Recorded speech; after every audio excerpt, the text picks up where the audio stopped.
Assalamualaikum warahmatullahi wabarakatuh. Jalan-jalan ke Surabaya membeli bunga untuk kenangan. Jawablah salam dari saya walaupun tidak berjabat tangan. Selamat siang dan salam sejahtera untuk kita semua. Saya ingin berterima kasih terlebih dahulu kepada Ibu Seni Aprilia yang telah membimbing saya dalam pembuatan artikel ilmiah ini. Dan terima kasih banyak kepada para audiens yang telah menyempatkan waktunya untuk menonton presentasi kali ini.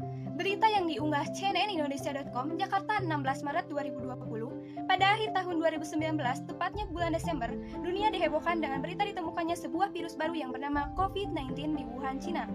Maka dari itu, perkenalkan saya Patiaini Kolbi, mahasiswi pendidikan guru pendidikan anak usia dini, Universitas Pendidikan Indonesia Kampus Tasikmalaya, Angkatan 2020. Dalam kesempatan kali ini, saya akan membahas artikel ilmiah yang telah saya buat, yang berjudul Identifikasi Pembelajaran Online Terhadap Hasil Belajar Anak Usia Dini. Kegiatan belajar mengajar di Indonesia harus dilaksanakan secara daring, guna mencegah penyebaran virus di kalangan pelajar. Sesuai dengan pernyataan Menteri Pendidikan dan Kebudayaan Nadiem Anwar Makarim, menerbitkan Surat Edaran Nomor 4 Tahun 2020 tentang pelaksanaan kebijakan pendidikan dalam masa darurat penyebaran coronavirus disease atau COVID-19. Antara lain memuat arahan tentang proses belajar dari rumah. Proses belajar mengajar secara daring ini dilaksanakan oleh semua tingkat pendidikan, mulai dari PAUD, SD, hingga perguruan tinggi.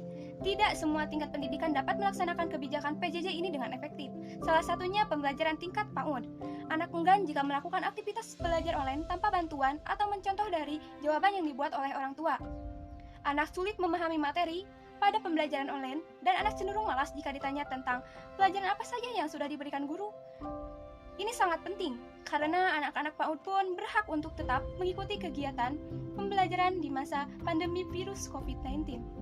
Karena mereka juga merupakan bagian dari wajib belajar, dan tentunya agar orang tua yang menyekolahkan anak-anaknya di lembaga PAUD tetap terpenuhi haknya. Bukan hal yang mudah, tetapi sangat mungkin sekali dilaksanakan pembelajaran untuk anak-anak PAUD. Penelitian artikel ini menggunakan metode studi literatur, dilakukan dengan menelusuri secara daring, yaitu jurnal, laporan penelitian, buku, media berita, dan sumber literatur lainnya yang memiliki kriteria valid dan bereputasi baik.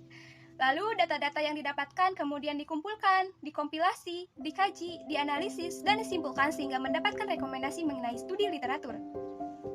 Nah, jadi apa sih PAUD itu? Menurut Undang-Undang Nomor 20 Tahun 2003 tentang Sistem Pendidikan Nasional berkaitan dengan pendidikan anak usia dini, tertulis pada pasal 28 ayat 1 yang berbunyi, pendidikan anak usia dini diselenggarakan bagi anak sejak lahir sampai dengan 6 tahun, dan bukan merupakan prasyarat untuk mengikuti pendidikan dasar. Lalu ada, apa sih hasil belajar? Jadi menurut pendapat T.S. Nasution adalah suatu perubahan yang terjadi pada individu yang belajar. Bukan saja perubahan mengenai pengetahuan, tetapi juga pengetahuan untuk membentuk kecakapan, kebiasaan, sikap, pengertian, penguasaan, dan penghargaan dalam diri individu yang belajar. Lalu apa sih pembelajaran online atau daring itu?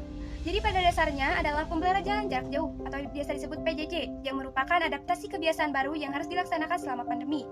Menurut Belawati tahun 2019, pembelajaran online adalah pembelajaran yang dilakukan melalui jaringan internet. Pembelajaran daring ini di Indonesia selama pandemi dilaksanakan dengan menggunakan fasilitas Google Classroom, WhatsApp, Kelas Cerdas, Zenius, Kuiper, Ruang Guru, dan televisi TVRI yang diselenggarakan Kemendikbud. Temuan dan hasil pembahasan. Pembelajaran di era pandemi COVID-19 harus tetap disesuaikan dengan indikator dan prosedur yang sudah ada. Pembelajaran yang dilakukan menggunakan sistem pembelajaran online. Kebanyakan menggunakan aplikasi WhatsApp dan media televisi program dari Kemendikbud dalam menyampaikan materi dan hasil pembelajaran anak. Tanpa bantuan orang tua atau orang dewasa, anak usia dini tidak akan melakukan kegiatan pembelajaran jika guru tidak memberikan materi atau video. Ada anak yang masih enggan untuk belajar. Anak usia dini tidak mencari materi pembelajaran dan mencari konten di internet, koran, TV, dan media lainnya, tetapi hanya berfokus pada apa yang dikatakan guru dalam pembelajaran online, kecuali guru, orang tua, orang dewasa membimbing anak usia dini untuk belajar terlebih dahulu.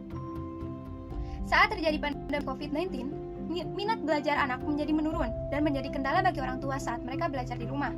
Dalam proses pembelajaran online, di Indonesia kendala yang dihadapi adalah pemahaman tentang topik-topik yang disediakan secara online, yang tidak semua orang mudah dipahami. Ketika ditanya tentang pembelajaran yang diberikan guru, anak-anak cenderung malas dan tidak menjawab pertanyaan tersebut, dan nilai mereka menjadi kurang memuaskan. Anak yang malas belajar online karena kurang motivasi dari orang tua ataupun orang dewasa. Dapat ditarik kesimpulan, terdapat hasil pembelajaran online anak usia dini dari sisi positif dan negatif. Kita sebagai orang dewasa yang seharusnya membimbing anak tersebut agar mendapatkan hasil belajar yang optimal meskipun pembelajaran online. Dengan optimalnya pembelajaran online, maka hasil belajar anak usia dini juga akan optimal karena anak pada masa golden age yang merupakan masa yang sangat efektif dan urgen untuk dilakukannya optimalisasi berbagai potensi kecerdasan yang dimiliki oleh anak untuk menuju sumber daya manusia yang berkualitas.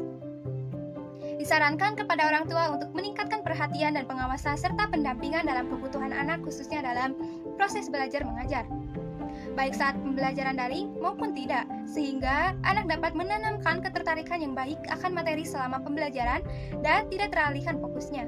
Disarankan kepada guru untuk meningkatkan kesiapan belajar dalam indikator kebutuhan terhadap materi pelajaran, media pembelajaran online, kebutuhan psikologi anak usia dini agar proses belajar mengajar berjalan dengan optimal.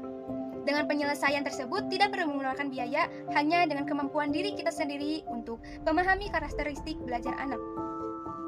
Sebagai penutup presentasi saya, maka dari itu izinkan saya untuk membagikan kutipan dari Ki Hajar Dewantara yang mengatakan bahwa anak-anak hidup dan tumbuh dengan kodratnya sendiri. Pendidik hanya dapat merawat dan menuntun tumbuhnya kodrat itu.